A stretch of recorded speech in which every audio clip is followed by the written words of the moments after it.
All right, so I'm going to show you how to take photos with your Apple Watch SE3. So if you're wearing your Apple Watch and you want to take photos with your phone using this as the camera remote, then here's what you do. So you want to set up your phone somewhere. You can even go ahead and launch the camera app, or you can launch it straight from here. So you want to press on the crown to go to the main menu, and then on the main menu you're looking for the camera icon. So you can tap on that, and that's going to launch for you the camera app on your phone.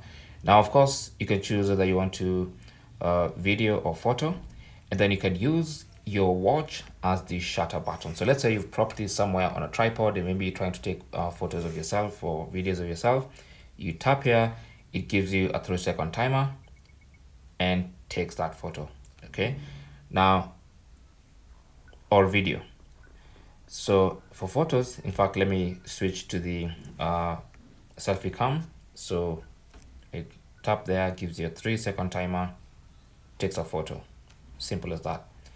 Thanks for watching and good luck.